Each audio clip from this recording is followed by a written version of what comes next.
کہ پریم چند سے تھوڑا پیچھے جا کر ہمیں یہ محسوس ہوتا ہے کہ ہم پریوں کے قصوں میں الجھتے ہیں، سبز پری ہے اور سرخ پری ہے، یا ایسی اردو شاعری میں ایسی محبوبہ کا تصور ہے جس کا کوئی عرضی وجود نہ ہو.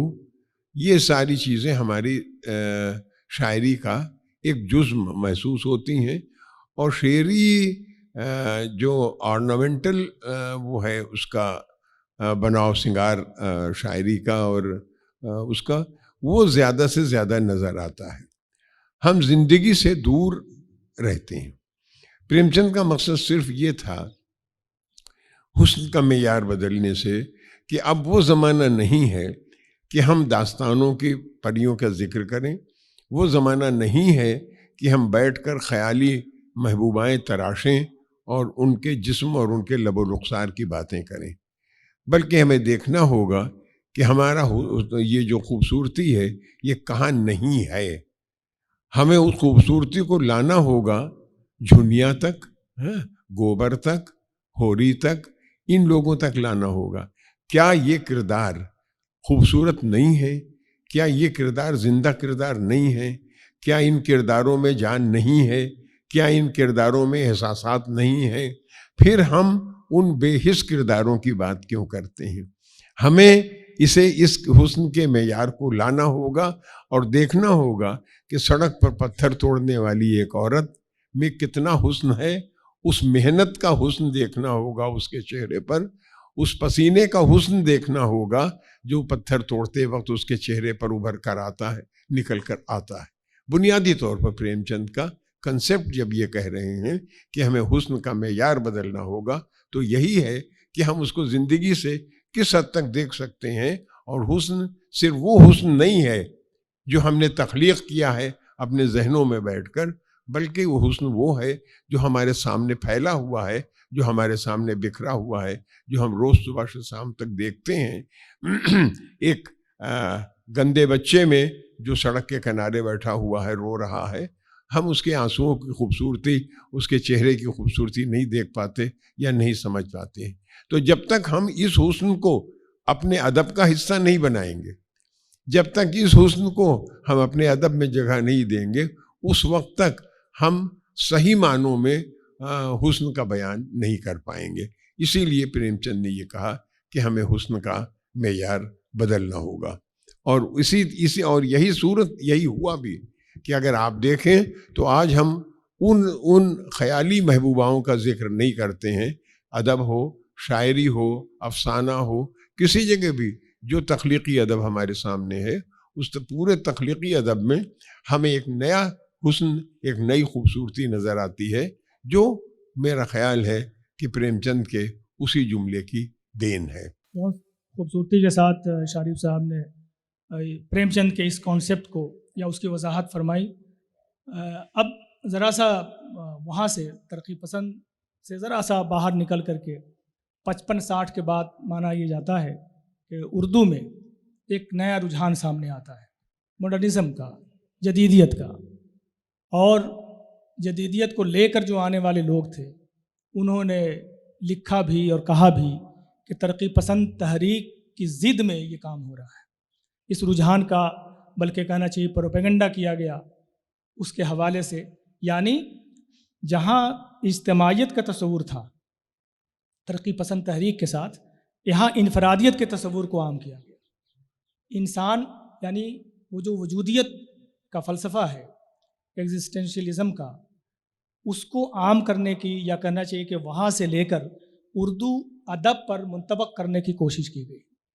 تو یہ جو پورا سلسلہ ہے، نئی تحریک تو نہیں کہیں گے، نیا رجحان سامنے آیا تھا.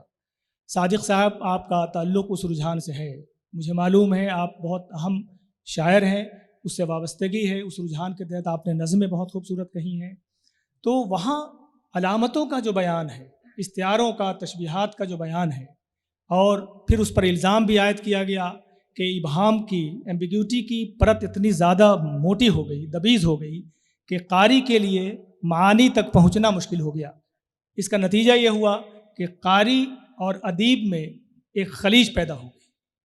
تو یہ جو پورا سلسلہ ہے ترقی پسند تحریک سے چھلانگ لگا کر کے وہاں کیا تھا، وہاں اجتماعیت اور سماج پر زور تھا، اس سے وابستگی پر زور تھا.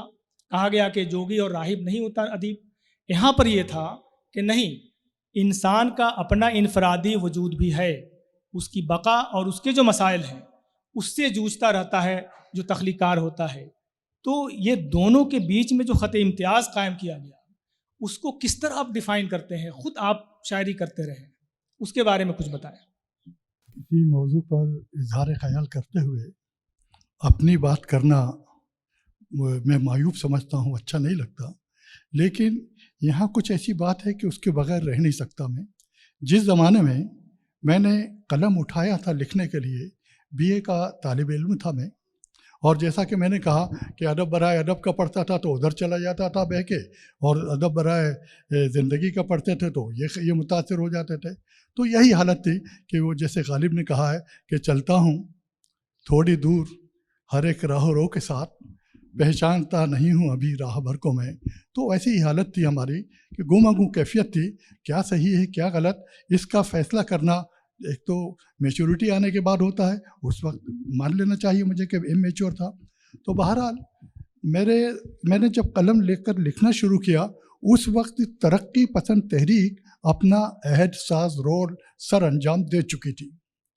شبخون اور دوسرے رسائل میں جو ایک طوفان اس کے خلاف برپا ہوا، تو اس طوفان میں جو ہے میری طرح بہت سارے نوجوان، کچھ اور پرانے لوگ، مجھ سے اگلی پیڑھی کے لوگ بھی، وہ سب جو ہیں بغلیں بجاتے ہوئے ان کے ساتھ ہو گئے اور ہمیں ہاں ملانے لگے. ہم بھی جو ہے مقلدی ٹائپ آدمی تھے، ہم بھی بغلیں بجاتے ہوئے ان کے ساتھ ہو گئے، اور جدید انداز کی ہم نے نظمیں لکھنا شروع کی، جدید انداز کے افسانے لکھنا شروع کیے. اور اس میں لکھتے ہوئے کچھ عرصہ گزرا، بڑی شہرت بھی مل گئی اس میں ہمیں، کچھ اچھی چیزیں لکھ لی ہوں گی، یا ایسا ہے کہ کچھ لوگوں کو پسند آ گئی ہوں گی، خدا جانے جو بھی ہوا ہو. تو بہرحال یہ کہ جب میں نے MA میں کرنے کے بعد PhD کیا تو پوچھا گیا کہ کیا موضوع لیں، تو میں نے کہا ترقی پسند تحریک کے ساتھ ایک پروجیکٹس میرے مائنڈ میں ہے، تو اس کا جائزہ لیا جائے. تو میں نے ترقی پسند تحریک اور اردو افسانہ اپنی PhD کا موضوع لیا، اور اس پہ جو مطالعہ کرنا شروع کیا میں نے گہرائی کے ساتھ اور خود سوچنا شروع کیا، تو مجھے پتہ چلا کہ میں غلط راستے پہ تھا، راستہ وہ تو نہیں ہے. اور اس میں تجرید اور علامات وغیرہ، اس میں ہمارے جو دوسرے ساتھی تھے، خاص طور سے میں ذکر کروں گا احمد ہمیش جو ہے اس نے بڑی دھوم مچا رکھی تھی. میرا دوست تھا وہ، اس کے بعد حیدرآباد میں ہم لوگ ساتھ بھی رہے. تو احمد ہمیش نے تو یہاں تک لکھ دیا تھا، وہ قاری کو بیوقوف کہا تھا اس نے اپنی ایک نظم میں، اور اس پر کافی لے دے بھی ہوئی تھی. مگر یہ کہ قاری کو جو ہے بیوقوف کہنے سے کے پیچھے ایک پکاسو والا ایک بیان بھی تھا، کہ پکاسو نے اپنی پینٹنگ کے بارے میں اظہار خیال کرتے ہوئے کہا تھا کہ میں یہ جو لوگ خریدتے ہیں تصویریں ہیں، میں تو بیوقوف بناتا رہتا ہوں کو. اس نے زے چاہ کے طنزیہ لہجے میں کہا تھا، لیکن اس کو سب مخالفین صحیح سمجھے، اور انہوں نے کہا کہ ماڈرن آرٹ کچھ نہیں ہے، بکواس ہے یہ تو، اور لوگوں کو الو بنانے والی چیزیں ہیں، جبکہ ایسا نہیں تھا. جدیدیت میں بھی بہت ساری چیزیں جو ہیں وہ لاجواب ہیں، قابل قدر ہیں، اور اس کو چھن کر بہت ساری چیزیں اب سامنے آئی ہیں، تو دودھ کا دودھ پانی کا پانی ہو گیا. لیکن بہت ساری ایسی چیزیں ہیں جو بالکل ہی بیکار قسم کی رہی تھی. مثال کے طور پر وہ جدیدیوں نے جو ہے، انہوں نے مزاری صاحب نے ایک سوال کیا تھا، انہوں نے کہا تھا ادب کی افادیت یا اس کے مفید ہونے کے بارے میں. تو انہوں نے کہا کہ صاحب ادب کیا مفید ہوگا، آپ یہ سمجھتے ہیں کہ ایک پھول ہے، اس کے حسن سے ہم وہ جدید لوگ جو ہیں اس کے حسن سے متاثر ہوتے ہیں، اس کے حسن کو دیکھتے ہیں، اور یہ ترقی پسند جو ہے افادیت کی بات کرتے ہیں اس کے مفید ہونے کی، تو گلقند بنا کے کھا جائیں گلاب کا. تو ایسی چیز نہیں ہے. بڑا اچھا لگتا ہے نوجوانی میں اس قسم کی چیزیں، تو ہمیں بھی اچھی لگی تھی. ہم بھی جو ہے 2-4 جگہ اس قسم کی چیزیں. پھر شبخون میں مراسلے چھپتے تھے، ہم نے لکھا کہ اس کے کرشن چندر کے قلم میں جھریاں پڑ گئی ہیں، مطلب یہ بڑھاپے کے اثرات نمایاں ہونے والے ہیں، جبکہ وہ تو اس وقت جو بہت اچھے لکھنے والے تھے ان کے خلاف نوجوان جو ہے بنا سوچے سمجھے لکھنا شروع کر دیتے تھے. اور جب جدیدیت پہ کے تحت جو تخلیقات وجود میں آئیں، آپ نے ابھی تجرید و علامت کا ذکر کیا، تو تجرید کے بارے میں اہل نظر جو ہیں وہ کہتے ہیں کہ تجریدی افسانہ اردو میں اب تک نہیں لکھا گیا. لیکن اس زمانے کے افسانے دیکھیے، ہر افسانہ جو ہے تجریدی افسانہ. اورنگ آباد میں جو ہے میرے ایک دوست تھے اشر فاروقی، انہوں نے ایک افسانہ لکھا، مجھے سنایا تو 4-6 لوگ جو تھے انہوں نے کہا کہ صاحب اس کی تشریح کیجئے، سمجھ میں نہیں آیا ہمارے کیا لکھا ہے آپ نے. تو انہوں نے میری طرف اشارہ کیا کہ نقاد بیٹھے ہیں یہ بتائیں گے، حالانکہ میں نقاد وقاد نہیں تھا اس وقت تو، لیکن افسانے پہ کام کر رہا تھا میں. تو میں نے جو ہے اس کی جو کچھ سمجھ میں آئی الٹی سلٹی تشریح کر دی، یہ کر دیا وہ کر دیا. دوسری بار پھر ایک ایسے موقع آیا کہ وہیں انہوں نے اپنا وہی اکلوتا افسانہ سنایا، القاریہ، اس کا عنوان رکھا تھا انہوں نے، عنوان بھی اس زمانے میں سے رکھا تھا القاریہ. تو وہ القاریہ کہنے لگے اس کا، وہ تو کہنے لگے کہ صادق صاحب اس کا تجزیہ کریں گے. ایک بار کر چکا تھا اور کیا تھا میں نے بھول گیا، اس وقت کیا چیزیں جو ذہن میں آئی تھیں وہ سب بتا دی تھی. دوسری بار کچھ دوسرا کر دیا میں نے. تو بعد میں جو ہے وہ افسانہ نگار کہنے لگے آپ پہلے بہت اچھا بولے تھے، وہ میرے مفہوم سے زیادہ قریب تھا. تو بہرحال اس قسم کی چیزیں بھی ہوتی رہیں. بعد میں پتہ چلا کہ سب بکواس تھی، اس قسم کی کوئی چیزیں اور کوئی دم نہیں رکھتی ہیں. اور اس کا شدید احساس وقت ہوا جو علامتی افسانے کے بارے میں، کہ ستیہ رائے نے ایک فلم بنائی پاتھر پانچالی، اور اس فلم کے لیے انہوں نے اس میں ایک جھوپڑی غریبوں کی بستی، وہ سیٹ لگانے کے بجائے لوکیشن پہ جا کر وہ شوٹنگ کرنے کی عادی تھے. جھوپڑیاں گندی بستی وہ بتائی گئی تھی. اور اس میں کیا ہوتا تھا کہ بار بار ایک کتا آ جاتا تھا، کتا بار بار دکھایا گیا تھا، اس پہ فوکس بھی کیا گیا تھا، یوں بھی دکھایا گیا تھا. تو زیادہ تر ان کے ناقدین نے لکھا تبصرہ کرتے ہوئے اس فلم پر کہ اس میں کتا جو ہے ایک بہت زبردست سمبل ہے، بہترین علامت ہے، ایک علامت کے طور پہ پیش کیا گیا. بعد میں لوگوں نے ستیہ رائے سے کہا کہ صاحب بہت اچھی علامت آپ نے پیش کی ہے کتے کو لے کر کے، تو اس کے بارے میں کچھ وضاحت فرمائی ہے. تو کہنے لگے کیا وضاحت کروں، کوئی علامت وغیرہ نہیں ہے، وہ تو میں لوکیشن پہ جو ہے جا کے شوٹنگ کرنے کا عادی ہوں، وہاں کر رہا تھا. یہ کتا اس جگہ سے اتنا مایوس تھا کہ میرے لوگ بار بار اس کو بھگا دیتے تھے اور پھر وہ وہیں آ جاتا تھا. کئی جو ہے فلمیں میری کٹ چکی. اس کے بعد میں نے جو ہے سر پیٹ لیا اور اس کے بعد کہا کہ آتا ہے تو آ جانے دیجیے، اور وہ کتے سمیت جو ہے وہ کر لی. تو یہ اس کی حقیقت ہے، کوئی علامت وغیرہ نہیں. تو حقیقت میں اردو افسانے میں اور کسی حد تک ہندی افسانے میں بھی وہ جو علامت و تجرید کے جو سلسلے چلے تھے وہ اسی طریقے کی شعبدہ بازیاں رہی تھی، ایسا میرا خیال ہے. اور صحیح طریقے پر جو ہے افسانے جو مطالعہ کیا تو پتہ چلا کہ کرشنیندر نے، حیات اللہ انصاری نے، خواجہ احمد عباس نے اور بلونت سنگھ نے، ان لوگوں نے جو افسانے لکھے ہیں وہ لاجواب افسانے ہیں. پریم چند کی توسیع جو ہے فن کی ہمیں اس میں ملتی ہے. اس میں زندگی سے سمجھیے کہ روبرو ہونے کا، اس کے ساتھ زندگی کے ساتھ بغلگیر ہونے کا، اس کو سمجھنے کا، اس کو برتنے کا، اس پر کچھ سوچنے کا ہمیں موقع ملتا ہے. بہت خوب. جیسا کہ آپ نے ملاحظہ کیا، سنا، سماعت کیا، جدیدیت کے بارے میں، ترقی پسند تحریک یعنی ادب برائے زندگی پر گفتگو کے بعد ادب برائے ادب یا ادب برائے فن، فن برائے فن، مختلف ناموں سے اس کو جانا جاتا ہے. اس میں جیسا کہ آپ نے علامت و تجرید یا یہ کہ نارسائی، ترسیل کی ناکامی کے المیہ، اس نام سے فاروقی صاحب کا مضمون ہے. نئے نام جو کتاب انہوں نے مرتب کی تھی اس کا جو دیباچہ اسی نام سے لکھا تھا. تو ترسیل کی ناکامی کا المیہ، اور اردو میں یا اردو والوں نے اس کو، جدیدیت کو اس معنی میں، ماڈرنزم کو لینے کے بجائے فیشن پرستی کی طرف، آپ کا تجربہ ہوگا، آپ نے دیکھا بھی ہوگا، یعنی لسانی تشکیلات کے نام سے قدیم بنجر اور لسانی تشکیلات جو کتاب ہے افتخار جالب کی، انیس ناگی نے اس حوالے سے، جیلانی کامران نے بہت خوبصورت نظمیں کہی ہیں، اور تجربے کے طور پر بہت اشعار اس طرح کے کہے گئے. یاد بھی ہوگا آپ لوگوں کو، سورج کو چونچ میں لیے مرغا کھڑا رہا، کھڑکی کے پردے کھینچ دیے رات ہو گئی، یا اس طرح کے بہت سے اشعار. کچھ اشعار ایسے جو سنائے نہیں جا سکتے. تو یہ جو فیشن پرستی ہے، وہاں زندگی کی اہمیت، سماج کی اہمیت، اور جو مسائل ہیں انسانی زندگی کے، اس کی اہمیت پر زور تھا ترقی پسندی میں. اور یہاں پر اس سے دوری اس قدر ہوئی فن کے لوازم یعنی فنی لوازم جو ہو سکتے ہیں اس کی مناسبت سے علامتوں کا اظہار، سمبل کا، میٹافر کا، سملی کا، ان چیزوں کی اتنی موٹی پرت ڈال دی گئی کہ جو اصل موضوع تھا، جو خیال تھا، وہ کہیں پس پردہ چلا گیا. تو اس سے ادب کا کتنا نقصان ہوا، اس پر میں چاہتا ہوں کہ شارق دولوی صاحب اظہار کریں.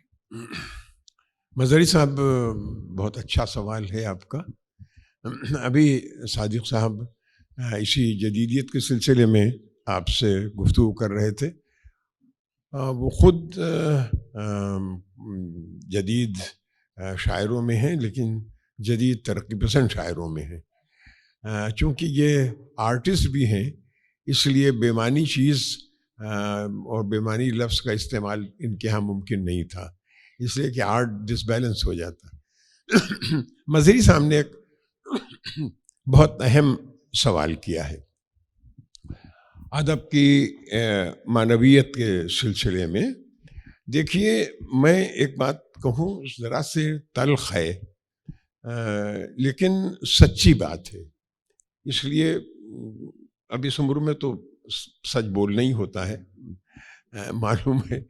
میں عرض کروں آپ سے کہ جدیدیت کوئی ترقی پسندی کا رد عمل نہیں تھا. کہا جاتا ہے کہ ترقی پسندی کا رد عمل جدیدیت کا رجحان تھا، ایسا نہیں ہے. میں سمجھتا ہوں، اور اتنے لوگوں کے درمیان یہ کہہ رہا ہوں، یہاں اسکالرز بیٹھے ہوئے ہیں، پروفیسرز بیٹھے ہوئے ہیں، نوجوان لکھنے والے اور پڑھنے والے بیٹھے ہوئے ہیں، ان کے سامنے میں یہ بات کہہ رہا ہوں کہ جدیدیت صرف ایک اسپانسرڈ رجحان تھا.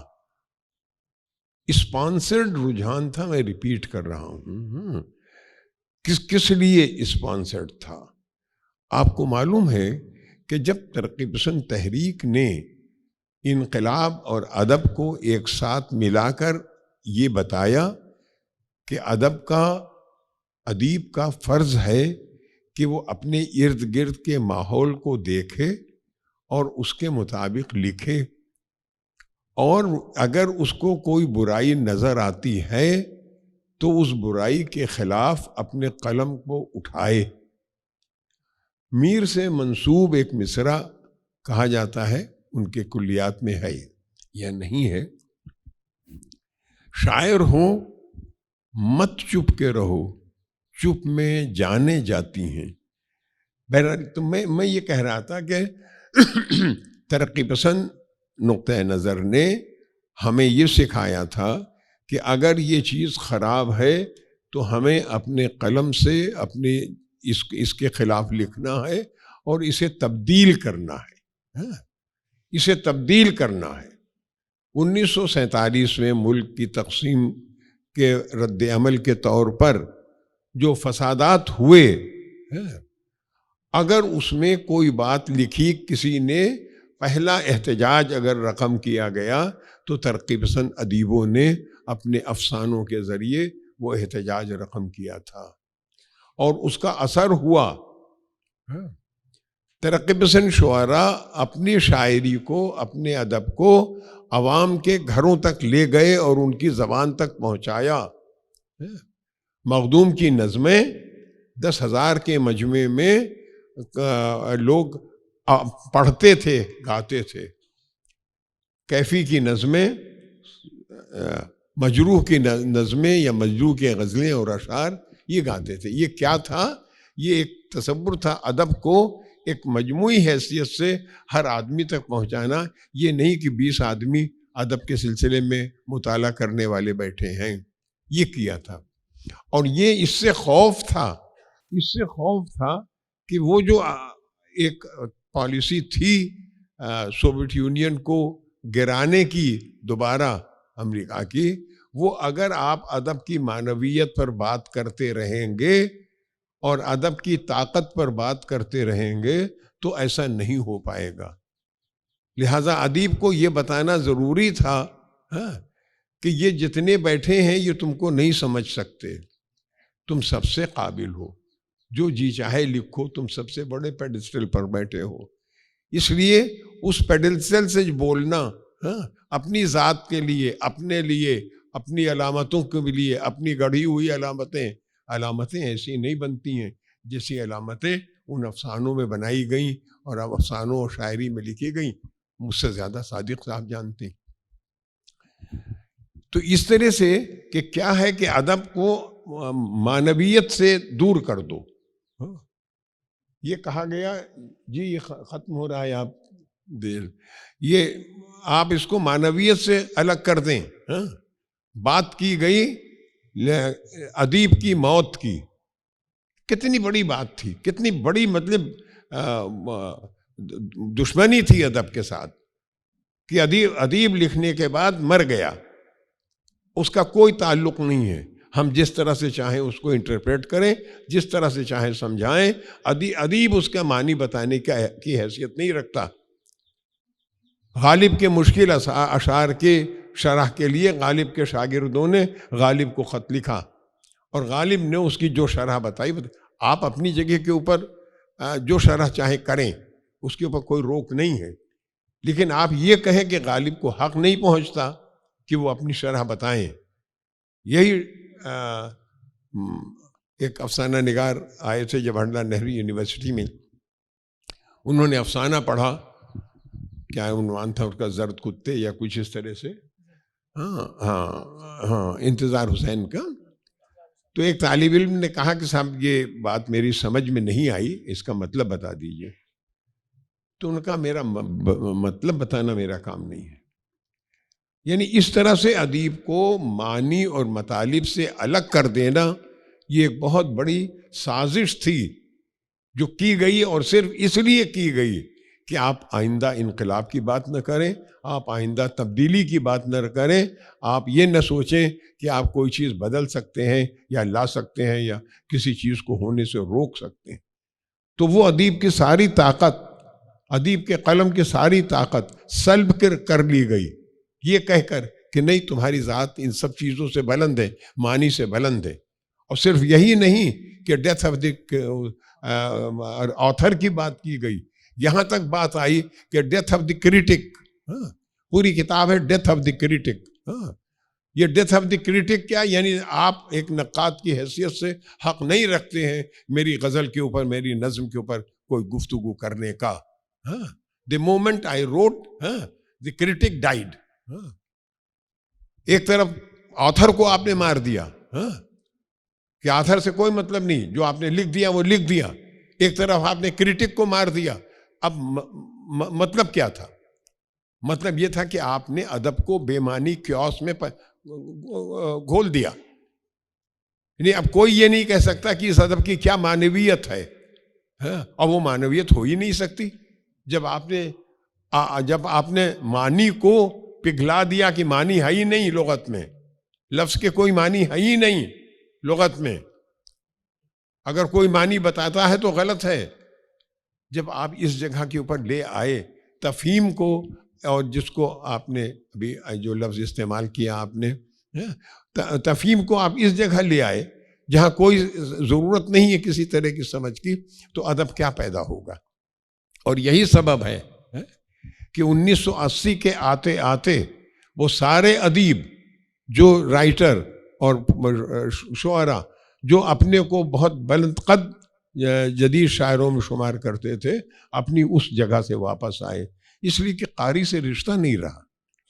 اور قاری سے رشتہ نہ ہو، ترسیل نہ ہو، کمیونیکیشن نہ ہو، ہم بول رہے ہیں اور یہاں سننے والا نہ ہو، یا ہم ایسی زبان میں بول رہے ہیں کہ آپ اس کو سن نہ سکیں، تو آپ کے لیے بیکار ہے۔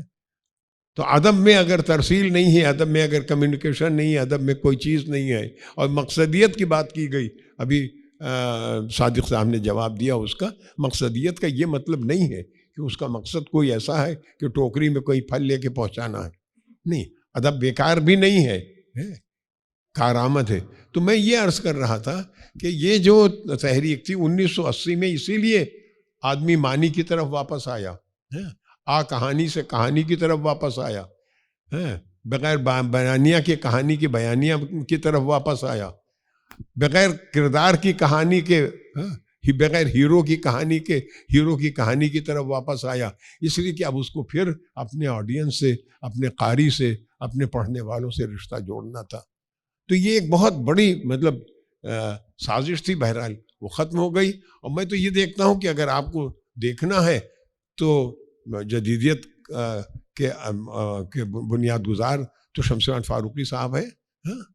آپ ان کی نظموں کا مجموعہ اٹھا کے پڑھ لیجئے، آپ دیکھ لیجئے کہ کتنے کلاسک زدہ ہیں وہ، اور کہاں کے الفاظ اور کہاں کی رعایتیں اور کہاں کے استعارے لاتے ہیں، آپ تعجب کریں گے۔ لیکن پوری قوم کو بہکا دیا نئے نام میں، معاف کیجیے گا۔ اس حوالے سے تو میں بھی ایک سوال کرنے والا تھا، لیکن آپ نے ایک جملہ کہہ دیا کہ بہکا دیا۔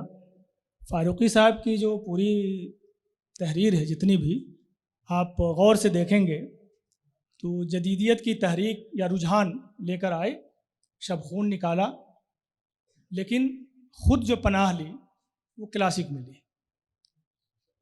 وہ میر کی تشریح کر رہے ہوں یا یہاں تک کہ غالب پر لکھ رہے ہوں، تفہیم غالب، یہاں تک کہ ناول جو لکھا کئی چاند تھے سر آسماں، اس کو بھی رسد پہنچانے کا کام تاریخ سے اور تہذیب سے اور کلاسک سے لیا۔ تو یہ ایک الگ معاملہ ہے، اس پر بحث الگ سے ہو سکتی ہے۔ دو نام میرے ذہن میں ہیں سر، جدیدیت اور ترقی پسند تحریک کے بیچ میں ہے تو ترقی پسند، لیکن حلقہ رباب ذوق ایک متوازی میلانات کے طور پر سامنے ابھر کے آیا تھا، راشد اور میرا جی۔ آپ سے اگر سوال کوئی کرتا ہے کہ کیفی اعظمی نظم کے بڑے شاعر ہیں یا نون میم راشد، اختر الایمان بڑے شاعر ہیں یا ساحر لدھیانوی یا مخدوم محی الدین، تو مجھے لگتا ہے کہ تھوڑی دقت ہوگی۔ جو ادب کے طالب علم ہے وہ سمجھتے ہیں کہ راشد اور میرا جی کی نظم نے، ان کی نظموں نے آنے والی نسلوں کو ایک ڈگر ایسی مہیا کرائی، ایک ایسا راستہ دیا جس پر چل کر کے جدیدیت سے لے کر اب تک کی نظمیں، میرے خیال سے اگر اس کے ڈانڈے ملتے ہیں تو راشد اور میرا جی سے ملتے ہیں، کیفی اعظمی اور ساحر سے، مخدوم سے وہ ڈانڈے نہیں ملتے۔ ایک چیز اور میں پوچھنا چاہتا ہوں کہ اگر آج کے زمانے میں تھیوری کا زمانہ ہے، ادبی تھیوری پہ بڑی گفتگو ہو رہی ہے، ترقی پسند تحریک ظاہر ہے کہ سب جانتے ہیں کہ اب تقریباً اس کا اثر ختم ہو چکا ہے۔ آپ نے بھی کہا کہ 80 کے پاس آتے آتے جدیدیت بھی دم توڑ چکی، تو 80 کے بعد کا جو زمانہ ہے جس کو مابعد جدیدیت کا نام دیا گیا، پوسٹ ماڈرنزم کا، آپ نے ایک بہت اچھی بات کہی کہ یہاں کہانی سے کہانی کی طرف لوگ لوٹے ہیں، قصہ پن کی مطلب اس کو ریوائیو کیا ہے۔ تو اب صورتحال کیا ہے؟ صادق صاحب آپ کچھ بتائیں مختصر میں۔ آپ نے ایک سوال، اتنے سارے سوال کر دیے ہیں کہ کس سوال کو میں ملحوظ رکھتے ہوئے بات کروں، یہ میری سمجھ میں نہیں آ رہا ہے۔ بہرحال ترقی پسندی اور جدیدیت کے بارے میں بات کرتے ہوئے یہ صاف سی بات ہے کہ ترقی پسند جو ادب ہے وہ جماعت پر توجہ دیتا ہے، زیادہ لوگوں پر توجہ دیتا ہے، اور جدید ادب جو ہے وہ فرد کو اہم سمجھتا ہے۔ تو فرد اور جماعت، انفرادیت اور اجتماعیت، اس کا معاملہ ہے۔ دوسری چیز یہ ہے کہ ادھر جو بات کرتے ہیں وہ فن کی بات کرتے ہیں جدید لوگ، کہ فنی جو قدریں ہیں ان پر لفظ کو کس طرح استعمال کرنا، استعارہ کس طریقے سے استعمال کرنا، ان زبان کا حسن کیا ہو، اس پر زیادہ توجہ دیتے ہیں، جبکہ اس کی افادیت پر اور اس کے مسائل پر ترقی پسند گفتگو کرتے رہے ہیں۔ اب مجھے یاد آ رہا ہے، ابھی پریم چند کا آپ نے ذکر کیا تھا، پریم چند کی ایک کہانی جو کہ آپ سب نے پڑھی ہے، اس کا ذکر کروں گا میں، کفن۔ کفن جو ہے وہ اردو کی ساری کہانیوں، جن میں پریم چند کی خود ساری کہانیاں شامل ہیں، ان سے بہت مختلف ہے۔ جو حسن کا معیار بدلنے کی بات کی تھی، وہ معیار ہمیں بدلتا ہوا نظر آتا ہے۔ بدصورتی کا بھی اپنا ایک حسن ہوتا ہے، اور کفن میں جو ہے انہوں نے اس حسن کو دیکھنے کی کوشش کی ہے۔ دوسرا یاد آ رہا ہے مجھے ایک افسانہ حیات اللہ انصاری کا، اور وہ افسانہ ہے آخری کوشش۔ ویسے کرشن چندر جو ہے اردو کے عظیم افسانہ نگار مانے جاتے ہیں، لیکن معاف کیجیے گا، اردو کوئی عظیم افسانہ ان کے سارے افسانوں میں موجود نہیں ہے۔ حیات اللہ انصاری جو ہے وہ پریم چند اسکول کے افسانہ نگار سمجھے گئے، لیکن آخری کوشش جو ہے وہ اس کا شمار میں اردو کے عظیم افسانوں میں کرتا ہوں، اور آپ پڑھیں گے تو میں سمجھتا ہوں کہ آپ بھی یہی کہنے پر مجبور ہو جائیں گے۔ اب ان دونوں افسانوں میں آپ گھیسو اور مادھو کو دیکھتے ہیں کفن میں، اور وہ جو ہے درد ذہ میں ایک عورت تڑپ رہی ہے، بدھیا نام ہے اس کا، اور اس عورت کی صرف چیخیں سنائی دے رہی ہیں۔ یہ دونوں آلو کھانے میں مصروف ہیں اور جا کر نہیں دیکھتے ہیں۔ وہ جو ہے باپ کہتا ہے بیٹے سے کہ تیری بیوی وہاں درد ذہ میں کرا رہی ہے، جا کے دیکھ اس کو۔ اور بیٹا جو ہے اس لیے نہیں جاتا کہ یہ اگر گیا تو باپ وہ جو آلو چرا کر لائے وہ تو وہ آلو زیادہ کھا جائے گا۔ وہ بھوک کا بھی ایک مسئلہ اس قسم کا رہا ہے۔ تو دیکھیے کیسا عجیب و غریب مسئلہ ہے، اور وہ عورت تڑپتے تڑپتے وہیں جان دے دیتی ہے، بدھیا مر جاتی ہے، اور اس کے بعد پھر اس کے کفن کے لیے چندہ کرتے نکلتے ہی۔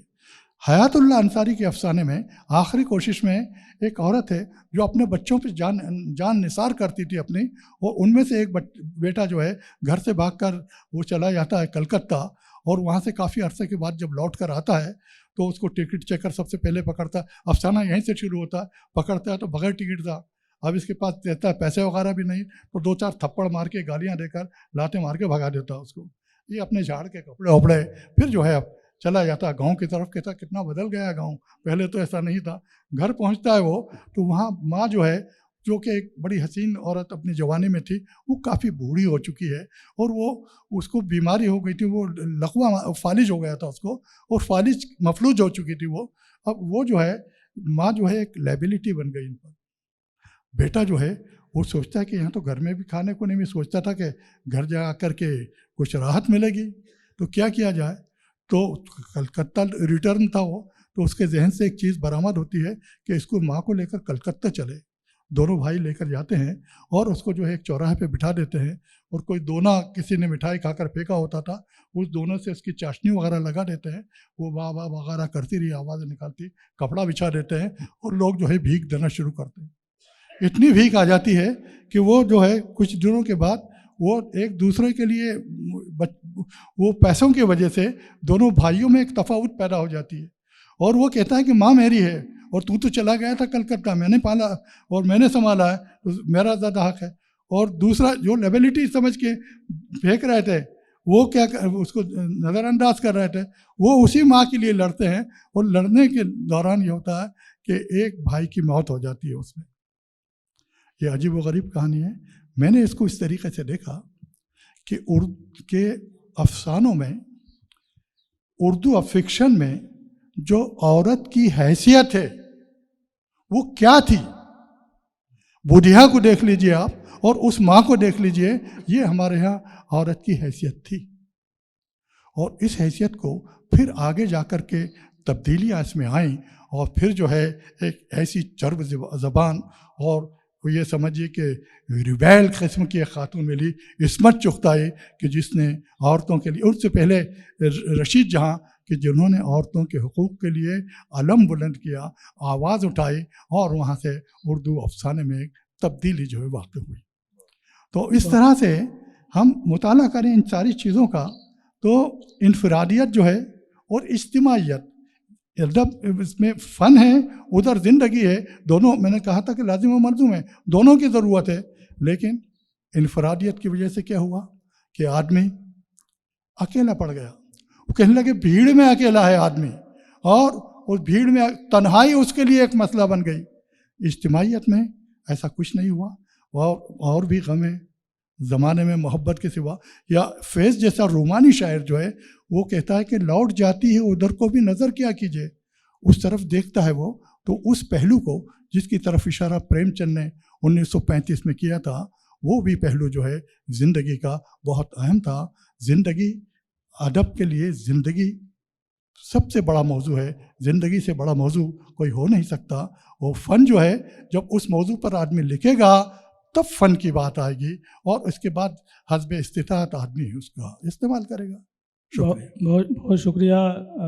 جیسا کہ آپ نے سماعت فرمایا، پروفیسر شارب رودولوی صاحب، پروفیسر صادق صاحب نے فن اور ادب میں جو رشتہ ہے، زندگی اور سماج میں جو رشتہ ہے، اس پر بہت خوبصورتی کے ساتھ روشنی ڈالی. بہت پہلے 18ویں صدی میں ڈیمونال نام کا ایک تھنکر تھا, اس نے کہا تھا literature is the expression of society. Society کو, سماج کو چھوڑ کر, اس کو تج کر, اس سے الگ ہو کر کوئی شاعر ادیب ایک لائن بھی نہیں لکھ سکتا. لیکن اس کے ساتھ سارتر نے کہا تھا کہ انسان جب تنہا ہوتا ہے تو اپنے آپ کو, یعنی بحران میں, کرائسس میں زیادہ اچھی طرح اپنے آپ کو ایکسپلور کرتا ہے. اپنے آپ تک پہنچنے کا جو ذریعہ ہے, آپ ادب تخلیق کرتے ہیں تنہائی میں, بھیڑ میں تخلیق نہیں کیا جاتا. بھیڑ کو اپنے اندر ضم کیا جاتا ہے, ایکسپلور کرتے ہیں آپ تنہائی میں بیٹھ کر کے. تو یہ تمام جو رشتے ہیں, اس کو سمجھنے کے لیے ادب پڑھنا بھی ایک فن ہے. ادب لکھنا تو ہے ہی فن, ادب پڑھنا بھی اپنے آپ میں ایک بڑا فن ہے. بہرحال بہت سے موضوعات اس میں تھے, یہ بہت وسیع موضوع تھا, ممکن نہیں تھا کہ سب پر الگ الگ بہت اہم لکھنے والے, منٹو کا ذکر نہیں آیا, راجندر سنگھ بیدی کا, کرشن چندر کا, یہ سب بڑے لکھنے والے. آپ نے عصمت چغتائی کا نام لیا, قرۃ العین حیدر, بڑے بڑے نام ہیں. لیکن یہ موضوع اتنا وسیع ہے کہ ممکن نہیں کہ کم وقت میں تفصیلات کے ساتھ سب پہ روشنی ڈالی جا سکے. بہت بہت شکریہ. ایک شعر صادق صاحب سنانا چاہتے ہیں آخر میں. خواتین و حضرات, اس لہر کے پیچھے بھی رواں ہیں کئی لہریں, پہلے نہیں سوچا تھا جو اب سوچ رہے ہیں. شکریہ. بہت شکریہ.